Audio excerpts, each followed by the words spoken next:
మే నెలలో ఎండలు రావాల్సింది వర్షాలు అయితే పడుతున్నాయి. ఒక్కొక్కసారి ఎండ కూడా విపరీతంగానే వస్తుందన్నమాట. ఈ వర్షాలకు కొంచెం బయట చల్లగా ఉంది కదా వాతావరణం, గారెలు తినాలనిపించింది. ఇంకా నా స్టైల్లో నేను ఎలా చేస్తాననేది అయితే చూపిస్తాను.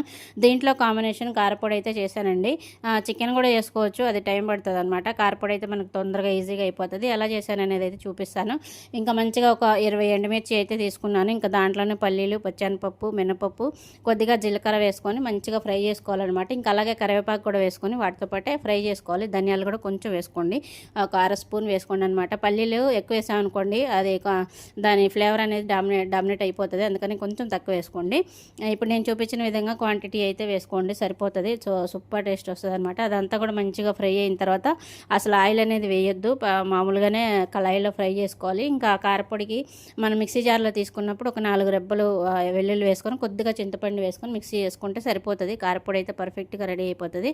ఇంకా మన గారెల విషయానికి వస్తే ఆ పప్పు ముందే నేను కడిగేసుకొని వడగిన్నెలో వేసుకున్నానండి. వాటర్ అంతా వెళ్ళిపోవాలన్నమాట. వాటర్ ఉండి మనం మిక్సీ చేసామనుకోండి కొంచెం మెత్తగా ఉంటుంది అనమాట. పిండి మనకి క్రిస్పీగా రాకుండా ఉంటాయి. ఇంకా అది వాటర్ అంతా కూడా వెళ్ళిపోవాలన్నమాట. ఇంకా మిక్సీ జార్లో తీసుకున్నప్పుడు ఫస్ట్ టైం అయితే నేను మెత్తగా పట్టేసుకుంటాను. దాంట్లో కొంచెం అల్లం, 2 పచ్చిమిర్చి వేసుకొని మెత్తగా పట్టేసుకుంటాను. రెండోసారి అయితే కొంచెం బరగ్గా పట్టుకుంటాను అనమాట. పప్పు అంతా కూడా కనపడే విధంగా పట్టుకుంటాను. అప్పుడే మనకి ఆయిల్ ఫ్రై అయినప్పుడు పెసరపప్పు మనకి క్రిస్పీగా పంటికి తగులుతూ ఉంటాయి, చాలా బాగుంటాయి.